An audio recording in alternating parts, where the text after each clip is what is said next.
The Fan Night game presented by Sprint was the Heat and the Pacers. Y'all voted for it on NBA.com. Wade and James get ready to take on the Pacers, and we flash back.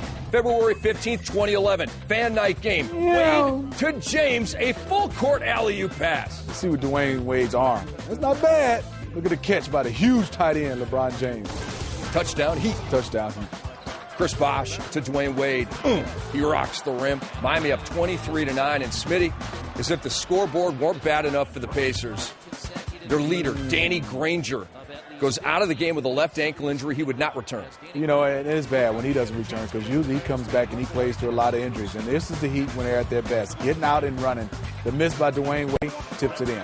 Miami up 52-29. Another turnover by Indiana leads to this dunk by LeBron. You know, this is just amazing. As we get a chance to watch this again, throw it up, boom. And Smitty, let's listen into LeBron right here. Watch your head. Watch your head. Did you hear that? I did. You should say that a lot of times. That was beautiful. The microphone right there under the basket picked that up. LeBron James and one. He had 23, 9, and 7 with 4 steals. Bosh 13 and 7. Wade went for 16. Norris Cole had 20 off the bench, and Miami rolls 105-90. Miami moves to 23 and 7. They've won 4 in a row. They've won 8 of their last 9 against the Pacers, and Miami sweeps all 3 of their back-to-back-to-back. And they become the first team since the 1979 Suns to win 3 games on the road in 3 nights, and the first team since the 1970-71 Bucks to win them all by double digits. The Indiana Pacers dropped to 17 and 11. They have lost 4 in a row. And after the game, LeBron James caught up with Ernie Johnson, Chris Webber, and Greg Anthony, and he was talking about that back-to-back-to-back. We know it's going to be a tough task for us. Playing it back-to-back-to-back. But it just shows our will, it shows our determination and how good we want to become as a team to win all these games on the road and do it in double digits and do it in good fashion. Hey, impressive performance. And you know, I got to ask you, though, about the look you got going right now, LeBron, with the towel. Everything all right, bro? Yeah, I'm good, man. Just trying to cool down after the game. I'm solid. I feel good. I feel great. I feel great. Hey, LeBron, I just want to ask you, first of all, are you going to pay my man Juwan fine tonight?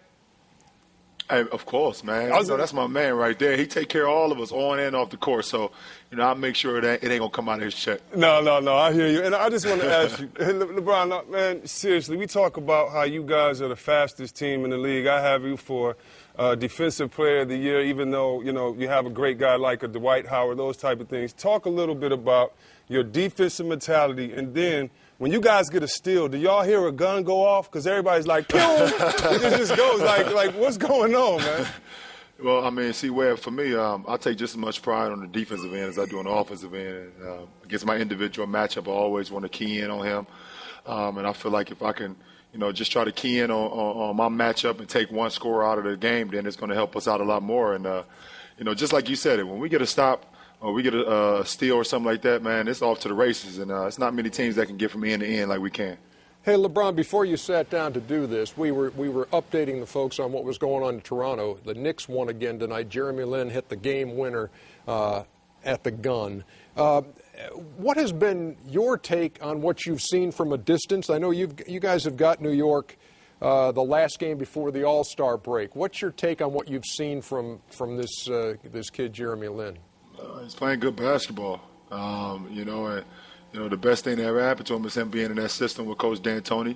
You know, me getting an opportunity to play with Coach D'Antoni in the Olympics, it's he gives you confidence offensively, and it's a free offense. You know, he lets you play freely, and you don't worry about mistakes.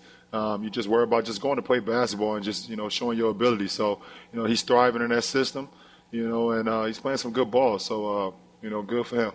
Hey, LeBron, now you guys have had ups and downs this season. You had them last year, but it seems like this last stretch, some of the best basketball you guys have played, all 3 wins on the road, back-to-back-to-back by double figures, and it's all been fueled by your defense.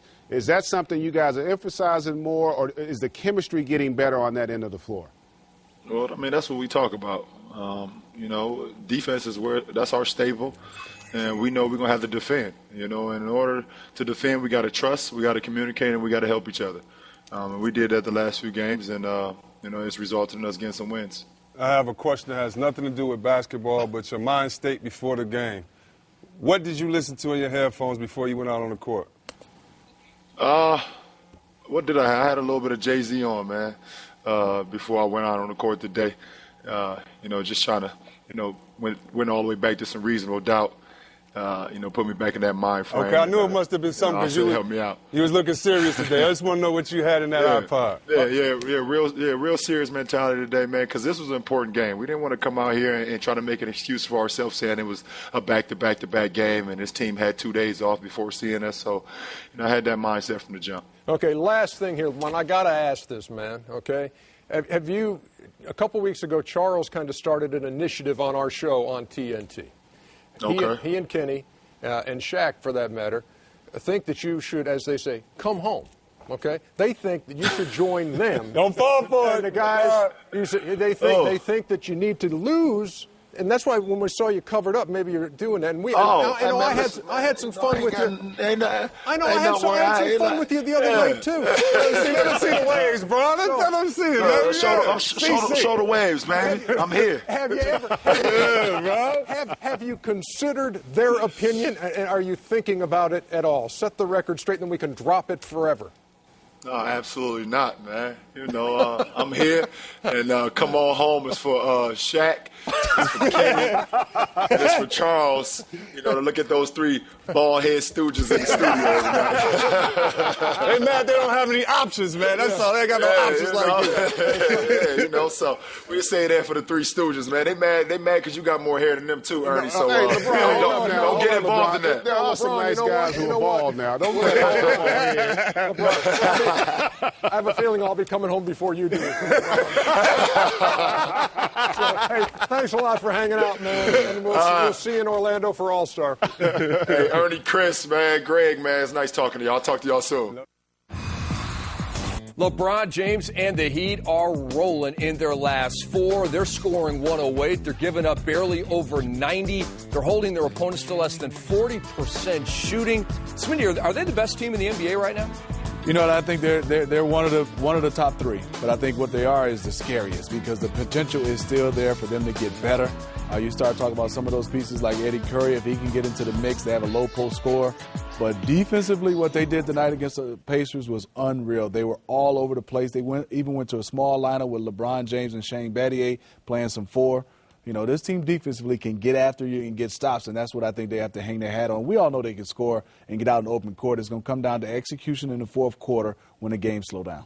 The Big 3 typically puts on a show, and I know Indiana Pacer fans didn't like the result, but, hey, the fans voted for it on NBA.com. They wanted to see the Heat, and the Heat came correct Tuesday night on NBATV.